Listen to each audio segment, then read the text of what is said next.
charge to make the 2024 Broker Carrier Summit possible, and we are so excited to have their support. In case you haven't heard, TAFS offers much more than freight factoring. It provides a comprehensive support system for trucking companies of all sizes, specializing in fast and efficient invoice factoring with the ability to pay carriers in as little as 1 hour. And TAFS services go well beyond factoring, offering a fuel card that unlocks major fuel discounts, flexible business loans that are designed to cater to the distinct needs of a carrier's operations, a dedicated, responsive client experience team, and much more.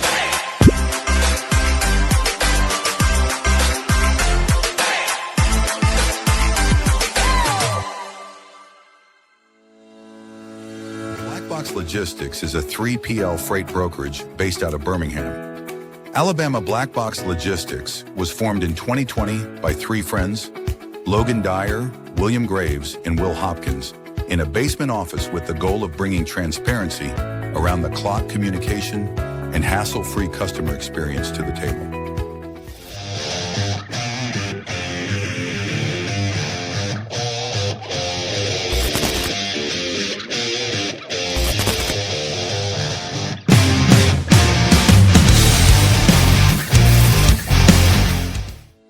Multi-service fuel card, the industry's first fuel card, was created by an over-the-road truck driver in 1978 to offer a safe, simple, and cost-effective way to handle fuel and trucking expenses. Initially, it addressed safety concerns of carrying cash on the road. Today, it combats advanced fraud with best-in-class technical and personal support.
Sales-CRM is built for freight broker and agent sales teams.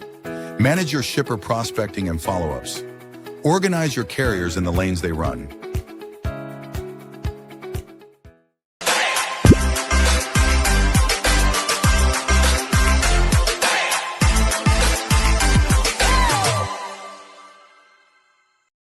HD Ships is a leading logistics provider specializing in sustainable and tech-driven freight solutions. With hubs in Reno, Phoenix, and London, we deliver comprehensive services, including full truckload, expedited cross-border, and intermodal freight. Leveraging proprietary technology, we offer 24/7 tracking, real-time visibility, and advanced automation to ensure safe, compliant, and efficient transportation. Our commitment to sustainability enables clients to offset emissions through carbon credits, aligning logistics with environmental goals. At HD Ships, we prioritize transparency, reliability, and exceptional customer service, empowering clients to achieve seamless, sustainable logistics solutions worldwide.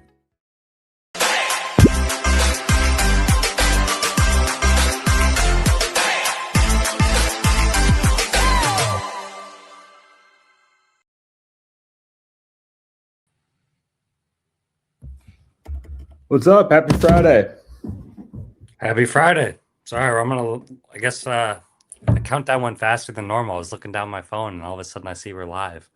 Yeah, we are live. And so you are back in the States, right? Back from Bolivia? Yeah, I got a new MacBook too. I was going to say, it's like, this camera is way better, I think. I don't know if it's the lighting in my hotel or the camera, but I feel like I'm like glowing a little bit today, where I'm normally like I don't know. Maybe my camera was just hadn't been cleaned on my old computer in a long time. I'm not sure, but it's good to No, be back. 100%. Yeah, your audio is much clearer in the camera. It looks great. So it's great to have you joining the Mac laptop crew. Well, before we get into it, shout out to our sponsors. First, we got Black Box Logistics, 3PL out of Birmingham, Alabama. Matt, I'll let you take HD there. Yeah, HG Ships out of Reno, Nevada. If you're looking to be an agent, I'd love to chat with you. We got And then- Sales CRM, the OG sponsor, our first ever sponsor. They actually agreed to sponsor the show before we even had an episode out. Black Box is a customer. We love it. It's a freight centric CRM. So if you're in the market, give them a shout, Josh Lyles. And then we've got our banner sponsored TAF's Top 10 Factoring Company out of Kansas City. Great group over there. Also, lots of good educational content on their website. If you're looking to learn more about factoring or in the market, I would definitely look them up. Yeah, no, 100%. Our guest today knows a little bit about TAFs. He knows the guys over at TAFs as well, and it'd be fun to talk about some offshoring with Matt. We both met Matt in person when hard to believe I was in Birmingham over a year ago now. That was what, last November? October. So yeah, about 14 months ago. Yeah. Well, it was after broker carrier, so yeah, maybe it was end of October, early November. But yeah, time flies. Now we're entering 2026 in 2 weeks. So Yeah, man, it's crazy. Yeah, I think that's the first time I met Matt as well. I'm trying to think. No, I guess I met him in Kansas City, but he left his mark on Birmingham. He was attacked by a homeless man after our black box opening party. Yeah, that was something. I wasn't there yet for that because I missed the opening party because I was at Broker Carrier Summit, so I missed that event. I came in the next day. Yeah, it was eventful for sure, and that's kind of where this. I mean, a lot of our audience is probably aware that Matt Anness, he has the softest hands in freight. It's a known fact. People talk about it often, and that's kind of where I discovered that. Go ahead and bring him on stage here to kind of, I guess, maybe tell his side of the story or just confirm that he does in fact have soft hands. Matt, thanks for joining us. Hey, Yeah, Matt. thanks for having me on. That's a new intro. That I haven't gotten that one from any other podcast or webinar that I've done. Yeah, thanks for that, Will. Well, we like to keep it just candid, real on the Two Dogs podcast. Just tell it how it is, right? So yeah. It's well manicured, looked after hands. I don't know. There's soft hands. They are looked after. We were on a Teams call for something work related, right? And Matt was over there putting lotion on his hands, and it was just like, man, I can't like focus, or it was just weird, like we're on the Teams call and he's just lathering up. It was nuts. In Kansas City, it's cold. They put the heater on. It dries the air out, man. You got to keep them, nice and moisturized. So yeah, I lotion my hands. I believe in self-care. I believe in self-care as well. And all in good fun, audience. Matt's a good friend. I don't actually think he does have soft hands, but I mow my own lawn. I rake my own leaves. I'd say wash my own car. I do the interior. I use my hands. I'm not out there, setting railroad spikes or anything like that. But right. Look, man, I don't know who you're trying to convince, if it's yourself or what, but let's get into it. Let's get into some logistics. So, and we forget to mention it sometimes. So Trio actually does the graphics for our show. So Matt is the president of Trio, offshore staffing company, and so all the cool graphics, the intro videos, and all that good stuff. That is Trio, and then they also do logistics staffing. Black Box has, hell, I don't know, Matt, how many do we have through Trio now? About 20? yeah, we're coming up on it. Yeah. Oh wow, you have that many now? I feel like just last year it was like 5, wasn't it? I didn't know you had 20 at this. There was probably like 1 this time. No. Yeah, I don't 2 or know. 3. Yeah. It wasn't very many. I didn't know you had upped it all the way to 20. Wow. And then Andre says, OMG, here we go again. He must be talking about the soft hands. The comments usually come in a little bit later while we're on stream. But yeah, no, Trio's been great. Yeah, we've got a village of like an office full of Trio workers now. It's 20 people that you have insulting me. It's nothing better as the president of a company is when your employees come to you with an insulting remarks. Yeah, explain that, Matt. Explain that for the viewers. What what's happening there? Yeah, so I mean, it's we have our own internal chat at Trio as well, and I give access to all of our employees to directly communicate with me, and Will's developed a great relationship with his employees. I will say that. So he does prod them. He does push them along to hey, reach out to Matt, tell him he's got soft hands, or tell him he's this. And those that have known me long enough have actually started doing it. So that's been a treat that's developed over the last 30 to 60 days. Having various employees say, "Hey, Sharman, how you doing today?" Yeah. So that's I guess it's one of those things where it's like I'm too immature to have this much influence on our workers, but so we operate in Slack. So we've got these different channels, right? And one's called Offshore Dawgs, and it's where all of our offshore staff and then myself and a couple of managers communicate if we just need to send a message to offshore. And the way it started, so like our in-house employees, I don't know, like there's just maybe one that I want to poke fun at, and I'll just get them all to start messaging that person, and they just kind of like attack them. In like a joking, like loving way. It's like memes, jokes, all that good stuff. It's never anything too personal. But yeah, I try to get them to all because message Matt that he had soft hands, but they were all scared that Matt was going to fire them. So they all act like they're on my side and are real loyal. But then when I asked them to, message Matt that he has soft hands, there's only like one or two that will actually do it. I'm sitting here. We're coming up on 3 years that I've been with Trio, and writing out culture policies, working on our core values, identifying who we are in the building, trying to get them all work together as a team, and then Will's over here, trying to get them to say that I've got soft hands or pitting one employee against the other. It's just been complete opposite of everything I've been doing. At least Will didn't tell them all that you were giving them like 100% raise or something, Yeah. But I will say, I mean, I think the relationship that a lot of them have with Will is really good. I think it's really healthy. I think, a lot of them would say that, they'd go to war for Will. I see that a lot in a lot of the different chat groups and sort of things. When they talk, we do and we call it an employee development sheet, but here in the Trio US, we want to hear from every employee every month about how they think everything's going with their job, with the company, that sort of thing, every 30 to 60 days, just so that they feel like they have a voice. And then we personally respond here on the US side to them, and a lot of the times it's the Black Box team that comes back, love the Black Box, I'll go to war for those guys, that sort of thing. Yeah, see, but they say that, and at first it was awesome, man. I remember it was like, we go to war for like whatever. They like hype me up in our chat, and we get really excited. It's cool, like this good bonding. But then when it actually came time to go to war with you, they weren't willing to go to war. But no, I will say with the offshore, what's been big for us in our team is that, or what we really try to embody and do, and we're not perfect at it, but is to treat the offshore like we do the in-house people. So, make them feel a part of the operation.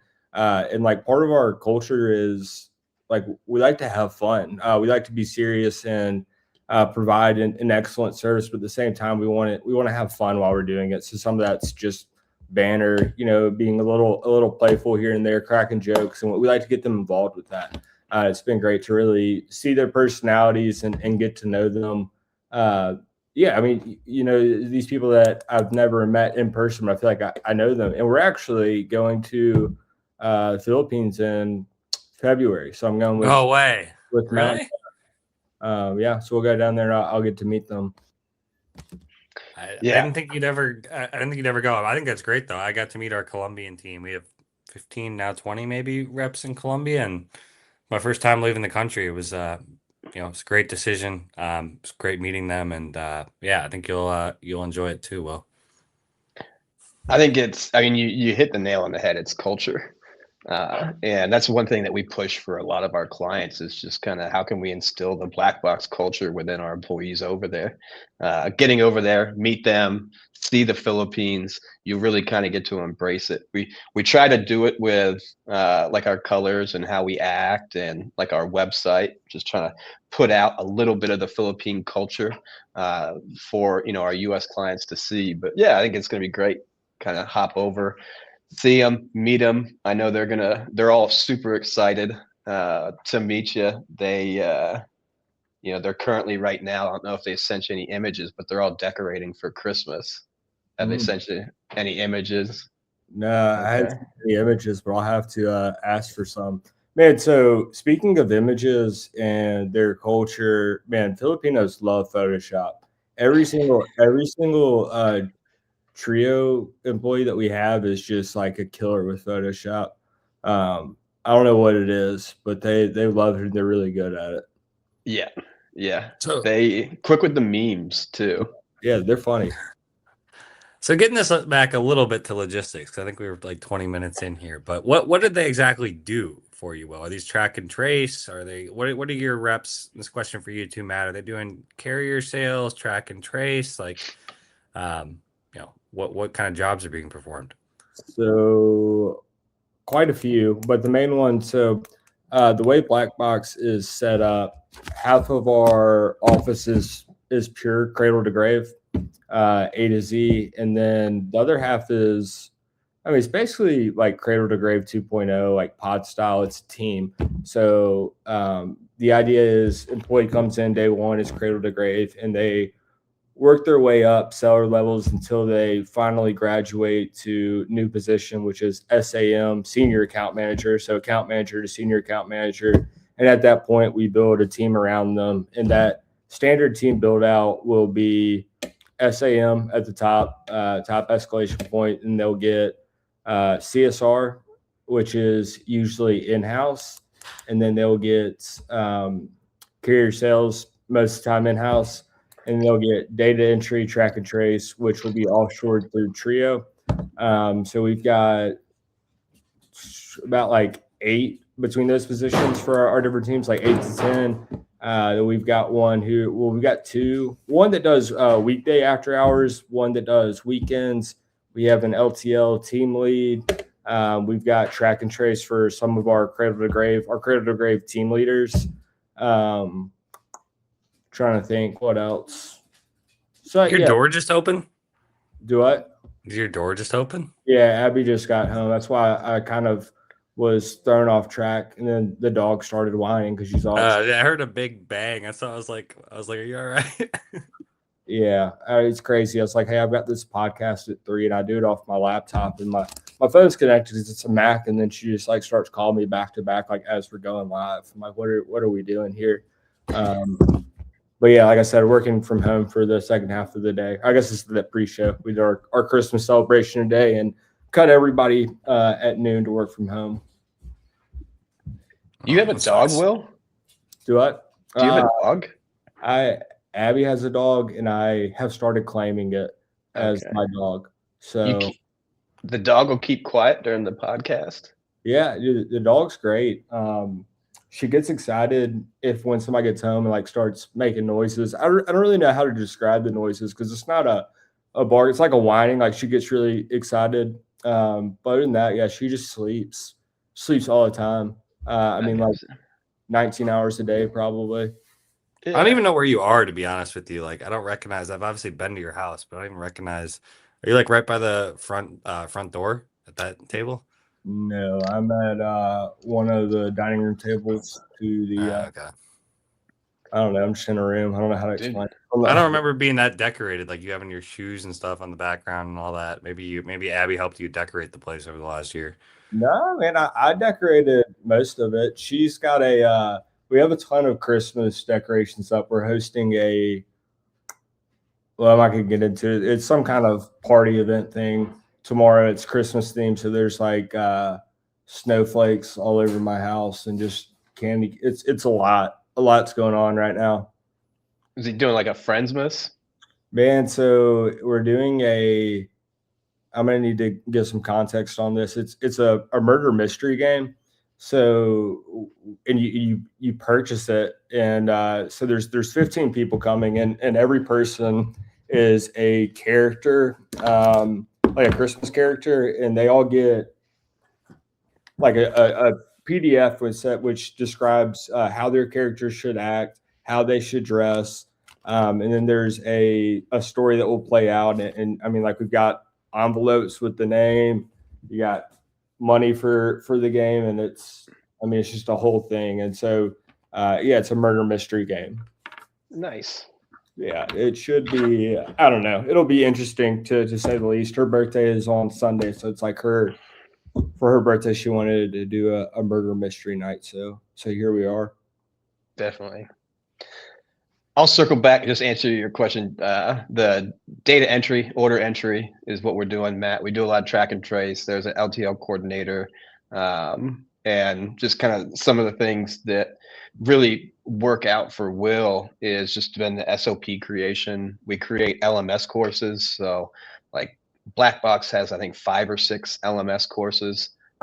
We do a little bit of carrier sales in the after hours and weekend for him. We don't touch customer sales. Like that's something that's got to be done in the US. We strongly believe that. And yeah, I mean, just kind of like the dog. If I were to do this from my house, my dog hears my voice, and after about 10 minutes of me neglecting him, he'd just start barking or screaming. So it's we know that like the work from home, all of our employees are in office, and I think that's where Will's team's really been able to strive and really work together well, is because they are in office collaborating. Yeah. So that's huge for us, and one of the things that we like most about I don't want to say like the most. There's lots of things that we appreciate about Trio, but a lot of the what you want to call them like near shore, offshore staffing companies, they're all remote, and that's tough. It just is like, man, it's good to have that accountability with people going in, and then further that osmosis of, okay, so if we have this one data entry rep learn is there, then we onboard another with Trio, that person is going to be near the other one. So if they have questions, they can ask them. They're not on an island alone. So we love that. And then we love the managers that we have in place for kind of the quality control and the floaters. So Trio does and Matt, I'll let you explain actually, because I'm sure I'm gonna, not explain it as nicely as you would, but essentially we have floaters. So if and when a data entry person is sick or whoever, I use data entry as a specific example, but if one of our reps is out, there's a floater that can step in. So there's no miss. So with a in-house employee, my carrier sales guy is sick, there's nobody to step in and take that. Like somebody else is going to take the workload, but we don't have another human to replace the carrier salesperson for the day. With the Trio reps, we do. So like today, for example, we had a track and trace rep out. I think it was actually one of our team leads stepped in and was like, hey, like I'm going to be taking over this role today from their credentials, all that. And like, we don't miss a beat. So that's huge. Yeah. I mean, it's a CYA for us, cover your ass. We know it. Philippines, you go to a lot of these countries, Mexico, Colombia, wherever, there's 28 national holidays. That's a month out of the year. Like it's a lot. Cultures in a lot of these places that are being nearshore or offshore are very family oriented, right? So, a great uncle on the mother's side or something like that passes away. They want to go to a funeral. Anything like that, you'll run into it where they're going to have to take days off. And when it's unexpected, that's the hardest thing. You can't plan for it as a company, and it just really wrecks your operations. If you've got somebody that's focused on sales and now has to do track and trace because somebody calls out, it just kills the productivity of a business. So that was one thing that when we had put 160 people in an offshore company before we launched Trio, was we had tons of call outs every single day, and we thought we could do it better. We look at a team like Will. He hasn't had to really train any of his people. We do the first 80 to probably 85% of the training on how to do his task the way that his company does it. And then his account manager, through working those first few weeks, bring them across the finish line. But having a floater that can step in, do those tasks, having team leads, with the members that he's got 2 team leads now. There's one for every 10 employees. They know how all of these jobs are done. They do all the live coaching and shadowing in the Philippine side for Will and his team. They can step in if needed as well and do those daily tasks. So we have floaters, we have the team leads that can do that. And it's allowed us, for our clients, to make sure that they don't have a missed day of productivity due to Trio. How many reps do you have total for Trio right now, approximately? So we were new, and we do all organic growth. So unlike some of the other companies where, hey, we're owned by this company, and we started with 200 offshore. All our growth is organic, and we just crossed over 100 employees. Oh, nice! Congrats. Yeah, thank you. So Will's one of the larger ones then, with 20. Yes, Will is. So we've got VIP. We've got Will's team 20, another with like 12, 14, a couple with 10, a lot of onesies, twosies as well. It's offshoring. If it's something where we can document that role and then put it into our process of having the team lead over there, having the floater, we found that we can be successful in the majority of roles for people. So one of the highest impact positions that Trio filled for us was that LTL team lead. So the hire handles our LTL pretty much exclusively.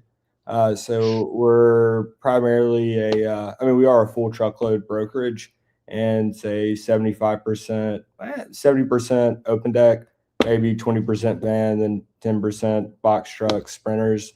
But very few LTLs, but enough to where we need to be able to service them, but it doesn't make sense for my reps to juggle what they're doing and then booking an LTL. So we had a few people in-house that were kind of running the LTL operations, but they also had different things at the company that they were doing. It was one of those things where it's like, man, we can't really, I don't know. It's just a tough, like, what do we do here? And it was finally like, why don't we give Trio a shot at it? And I had Matt, we kind of went back and forth on it a couple of times. I wasn't sure that you guys were going to be able to do, because it's pretty complicated position. A lot goes into it with the classing. There's a lot of room for error. So I was hesitant to run with it. Like I said, I mean, to be frank, I told Matt, I was like, I would rather you tell me that you can't do this than for us to like spend time trying to get this together and roll it out and it not work, right? Like I'm busy. Like this is kind of, we're in a sprint season when this is happening. We still are, but there's just a lot going on. I was like, man, if we do this, like, I just like be sure that like you guys can do it. And they knocked it out of the park. Everybody loves her. She's awesome with LTLs. Like they send them to LTL@shipblbx.com. That's the distribution email. She responds within 5 minutes, gets pricing, books them, customer facing, carrier facing. It's a one-stop shop for our LTL, and that's through a Trio rep. Now, do those reps, like that's a very difficult job. Do those reps get paid like more? Like I know with some of the offshoring in Colombia, if you're doing like specialized, like those are harder jobs to place. Or was that just like a normal rep that was able on the same, pay structure, it's able to get it, or like more specialized roles with Trio generally at a higher level for talent, like similar to how it is in Colombia? If you could answer that. I don't know about Matt's cost, but our cost from Black Box, that rep costs as much as a track and trace rep. So we pay all our reps the same. So the one thing that we've done kind of strategically is pay significantly higher in the Philippines so that we can get better talent. And we do all of our hiring, all our final hirings done in the United States too. So we know a lot of other offshore companies kind of go out and they may use temp agencies, or in the Philippines, like a big thing is if you've got 10 roles, you hire 100 people. Us culturally in the Philippines, we didn't want to be that. So we're going to hire what we believe are the right people from the gate. It takes a little bit longer. It's a little bit more labor intensive. We help we help all of our clients build out job descriptions. We have them fill out written assessments. We do interview assessments. There's 2 interviews and 3 assessments that are done with every candidate. Final interview is always done in the US. We pay significantly higher. In doing that, the talent that we're able to attract are usually subject matter experts or team leaders from other companies. We also require that any employee within the last 3 years, they've stayed at one position for at least 2 years. So they have that stick-to-itiveness as well.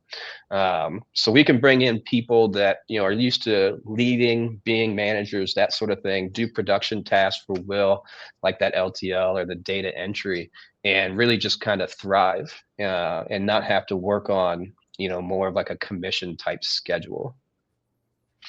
Yeah, we've never had anybody that we have gone to Trio with and said, we don't want this person. I don't think we've had people not work out for one reason or another, but we've never came to you guys and said, we just don't want to work with this person, like replace them or get rid of them.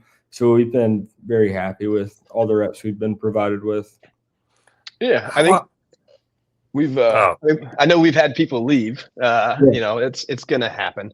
It's not, nobody's perfect. You can't keep everybody. We'd love to keep every single one of our employees.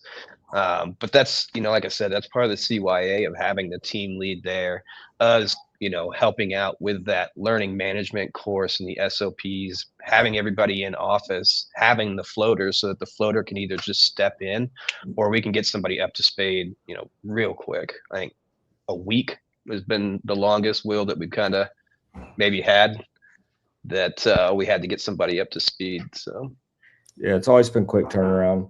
Well, Matt, give us because we kind of jumped straight to Trio. You mentioned as we were going back and forth to give the listeners some context. So you mentioned that you had placed maybe it was a couple hundred with a staffing company. Give us the background or kind of what led to Trio and how you got there. I mean, because it's kind of I don't know. I mean, like starting a staffing company in the Philippines, like where does that idea come from? The know-how, like all that good stuff. Yeah. 2019, I went back to work at Taft. So I had worked at Taft as a sales account manager, senior sales account manager, working with carriers for our factoring services while I was at Taft's, and took a quick sabbatical, went to go work at Zillow, got my mortgage license. And then Jaime, JJ Heredia, asked me to come back and run the ambassador department, the social media influencers, that sort of thing. It transitioned into the director of strategic partnerships eventually, but one of the things I was tasked with, we had openings all the time for just some of the similar roles, like in logistics, that data entry, the track and trace, it was verifications or collections or whatever it may be, that it was just impossible keeping people there, having people call out. People, either wanted to move up or move out, really, some of those entry level roles that if you're doing it a year later, you're looking at yourself, looking for something else. So, we did a bunch of research. I was tasked with doing the research, looked at Philippines, looked in some places in Africa. We looked at Colombia. We looked other places in South America. And we ended up going with a company in South America. I think by the time we were done, we had about 140 to 160 people down there. And I think just me personally on my team, I think I had 3 members that helped with the dispatch side that I managed, as well as our ambassador department. But Some of the things that we ran into, like I said, I mean, the calling out. COVID was happening. People went to work from home. They never came back. If you tried to make them come back, they just left. We were losing good candidates, and then we had a lot of absences. And some of the English, South America was great for English Spanish bilingual. A lot of those countries, they learn in Spanish, whereas in the Philippines, they go through school and they're learning in English. There's 180 different languages spoken in the Philippines, but the one that's common across all the islands is English. So, when you have conversations with them, it's a little bit more conversational. They also watch a lot of like the same TVs. Will's going to be going over there, but like in the hotels, in the condo, you go and you put on Netflix and it's all US shows. They listen to US music. They're very in tune with the American culture. So they understand like the turns of phrases, the idioms that we kind of struggled with some of our members in South America. So yeah, gosh, I want to say 2022. 2022, the company was formed. I think they got first client in November, and then January 2023, I started with Trio. And it was how we started. I came from sales. The owner came from sales. We were going to be an offshore staffing company for salespeople, and we quickly realized that it takes so much work to do that. And getting some of the U.S. companies to buy into how it's going to be successful was just really difficult. We found ourselves being sales consultants rather than a staffing company. So we made some transitions. That's where I shifted into the operations role and really just developed the SOP packaging, how we can put that together, how we can make it so that our Philippine employees will learn, the best way for them to learn, building out resources guides, that sort of thing, and just kind of honing in on how do we find the best talent, how do we train the best talent, how do we manage the best talent. And that's I feel like we've hit kind of a groove with a lot of our clients in doing that through those floaters, the team leads, the weekly meetings, all stuff that people are, when we start off, they're like, man, that seems like a lot, right? You want to create a whole SOP package for this role, you'll never be able to do it. Let's start with something. We can always build on it in the weekly meetings. Oh, you're going to build out a training course. A lot of clients when they start, they just don't believe it because they've never been offered it, they never experienced it, or they were charged extra for it. But yeah, that's a little bit about me, what I've kind of done in the past. At TAFS, it wasn't just the offshoring of employees that I did. I ran the strategic partnerships. So, I had a lot of great exposure to brokerages, to trucking companies, to TMS partners, insurance companies, safety companies, how they operate, how they run. I basically, created that network there. And it was really helpful when I did launch Trio, because we can help everybody in transportation, because I've sat in all of these people's offices, see how they operate, what works, what doesn't work. Yeah, no, that's great. And so another thing that indirectly has really helped Black Box, which I'm hesitant to say this because my partner Logan is very heavy on SOPs, documentation. He's really good at that. But it was the first real direct experience I had with kind of like watching that, the SOP creation, the training library, and it kind of changed how we do some things internally with our in-house employees. Just documenting things. I kind of was always run and gun, still am. But I see the importance in the SOPs and more structure. So I don't know, that was a cool experience for me. Matt, what was or is maybe the toughest part about Trio, what you do, some of the challenges that you guys have faced? Yeah, you can see it both sides. So we have Trio Philippines. So it's keeping employees happy. building the right culture in a building. As you cross 100 people, 2026, we want to cross over 300, 400 people across multiple offices. It's keeping them happy, building the right culture. The other one is breaking some of the old habits. The way that we operate in the Philippines is completely different than the way other offshore staffing, or they call them BPO companies, operate. A lot of it is micromanaging. That's what a team lead does. Is they run numbers, they run QA, they micromanage. Whereas what we want our team leads to do is to be coaches. To do live shadowing, to kind of them drive the progress through actually knowing how to do the task and then showing somebody how to do it, not just saying, hey, you're doing this wrong, this is your QA score for the week, you need to get better. I think it's changing that culture in the Philippines, building it up, getting people bought in. So that's been one, because I'm not Filipino. Like, I have to rely on the team members that are over there, but then also change their thinking. And a lot of these that, like, that's not how we act, guys. Like, that's not, we don't just discipline somebody.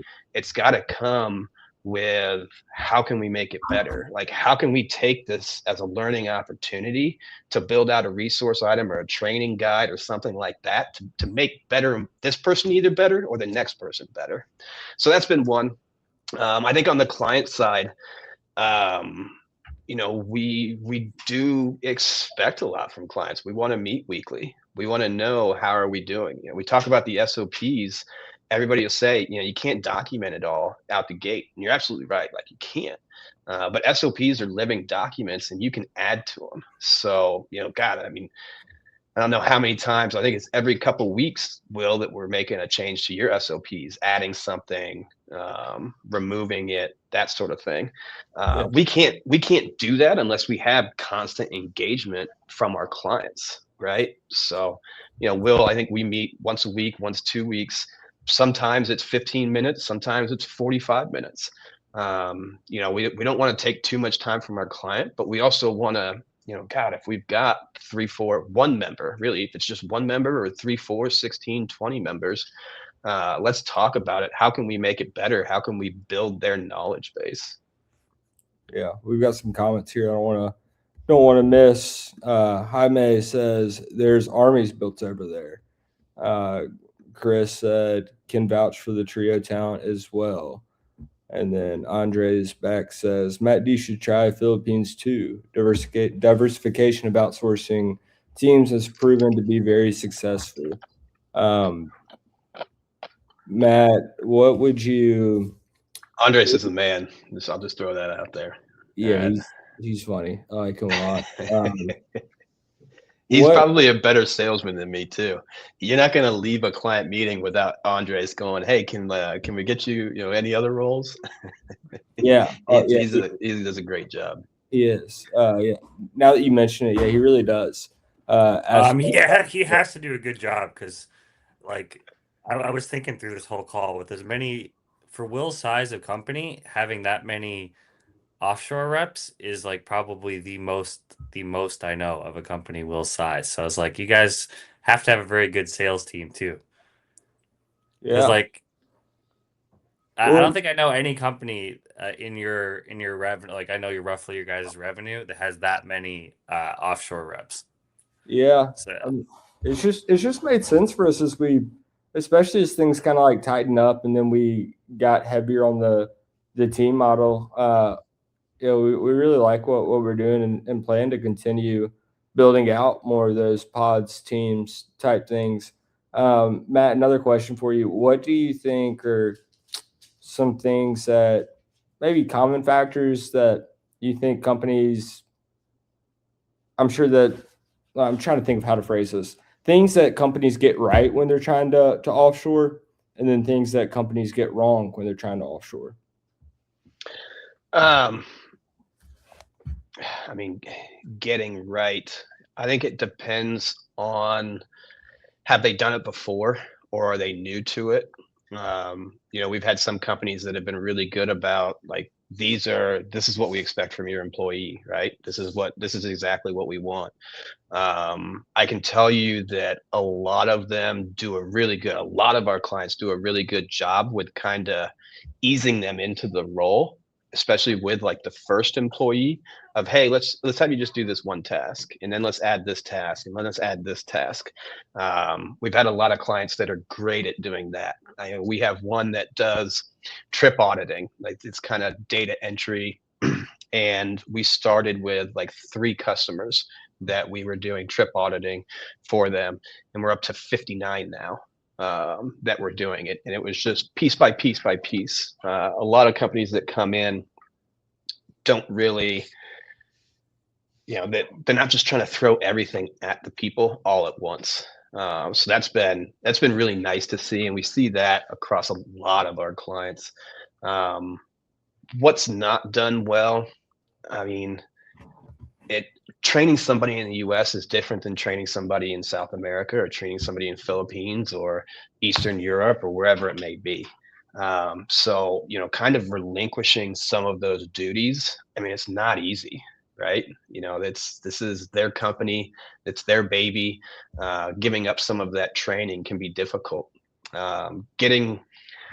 Once we build out the SOPs and our learning management courses and some of the other tools that we use to kind of quickly identify solutions for our employees, as we start building them out, and then our clients can see, hey, Trio can train my employee on their own. We don't have to do as much of it. I think that really frees them up, like to what you can do, Will, right? You can bring in a salesperson and just say, hey, Trio, get me a data entry guy, and it doesn't cost you 40 hours in training, right? It doesn't cost you your new person who's trying to build a book with you. They also have to train a data entry and a track and trace, and there goes 80 hours out of their first few months training that person.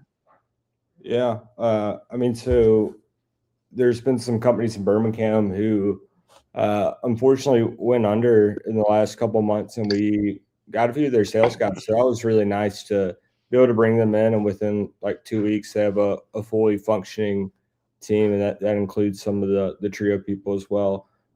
Matt D, I know I've been monopolizing this one, asking Matt a lot of questions. Do you have anything that you wanted to ask or say?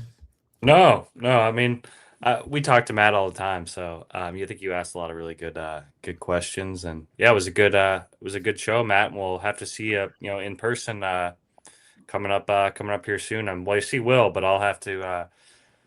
I don't know when I'll be down to Birmingham or down south. Again, it's kind of far away, but we don't know where you're going to be on this podcast. We guess I was telling Matt before the show. I was like, I don't know where the other Matt's joining from. Could be Colombia, could be Bolivia, might be Miami. Who knows? Minnesota. Where are you right now? Miami. Okay. Yeah. Right. Dude, frequent flyer miles. What's that balance at now? The sad thing is I've never used a frequent flyer because I fly different airlines depending on the time all the time. So I could have racked up a ton of points with flights and hotels. Probably a mistake on my part, but yeah, I mean, points and status, man. That's how you get the upgrades and the lounge access. Yeah, I have been flying first class lately though, without points, but I've just been splurging a little bit. So I just for long flights. Yeah. Well, we'll see you again here soon, Matt, and yeah, look forward to watching Trio's growth. I'm sure by the time we have you on again, or next time we see you, you'll be at 300 employees. So Matt, where can people find you or Trio if they want to get in touch about getting some people or learning more, anything like that? Yeah, www.mytrioservices.com. So MYTRIO services.com.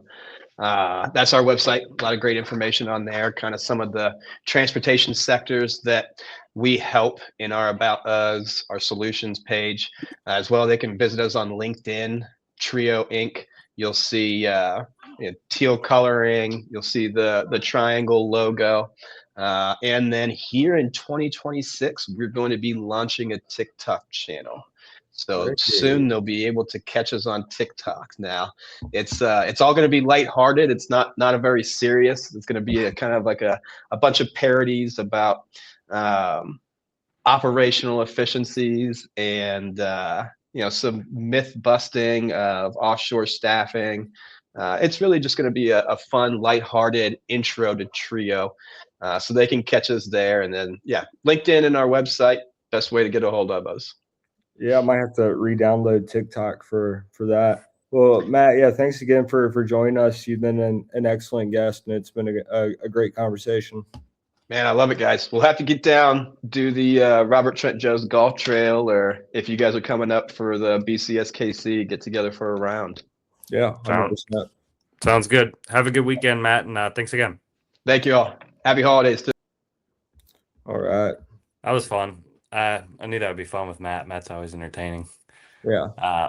Shout out to our sponsors, Black Box Logistics, 3PL out of Birmingham, HG Ships out of Reno, Sales Dash, the OG sponsor, Freight Specific CRM, and Taft's, top 10 factoring company. Great people over there. Hit them up if you're looking to factor. Yeah, and again, you failed to mention Black Box was recently voted the People's Choice 3PL by the people. So no big deal. Yeah, Slipped my mind. Yeah, awesome. Well, Matt, enjoy your weekend. We'll be back at it next week. Yeah. Enjoy the party. Happy birthday, Abby, if you can hear me. Thanks, Matt. Oh goodness. All right. Talk soon.